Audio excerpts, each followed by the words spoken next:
Hello and welcome to the Bourgeois house. This house was the most elaborate structure on the upper Missouri River during the peak of the fur trade. The National Park Service reconstructed it to the 1851 grandeur. However, only the floor plan can be documented in the historical record, which precluded reconstruction of the interior space. The first house was more of a simple French colonial design. And during the winter of 1850, the Upper Missouri outfit remodeled the house into a classical revival structure, adding a full second floor and the two-story porch to express the company's American roots. It housed the bourgeois of the trading post as well as the chief clerk. Now let's go into the house for the museum.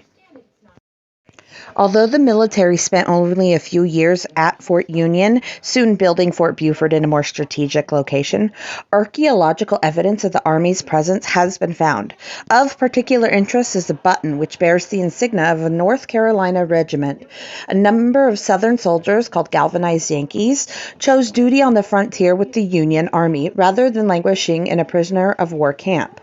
Many visitors comment about the quality of life at Fort Union. Some were quite surprised at the luxuries found within the artifacts. Like many of us today, though, the upper Missouri people enjoyed luxurious items. Here are a few newspapers of the Frontier Scout dated in 1864.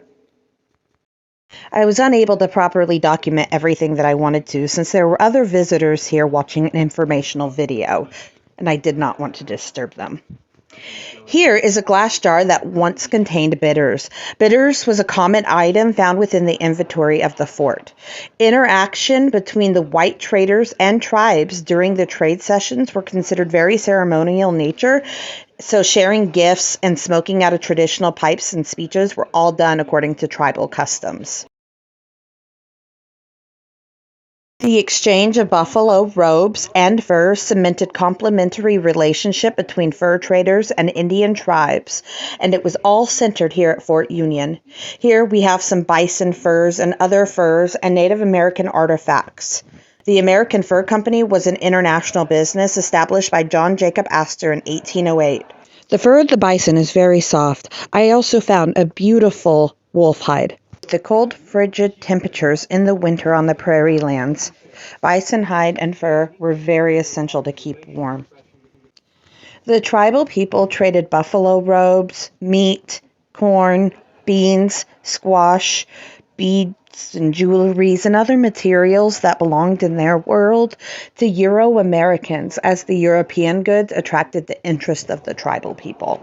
Here's a trapper's knife and a beaded sheath plus a bullet mold. This is a glass bottle that once contained liquor. Liquor was illegally distributed to the Indians in the area and often were found in kegs. Pilot bread, also known as hardtack, is still commonly consumed by native tribes today.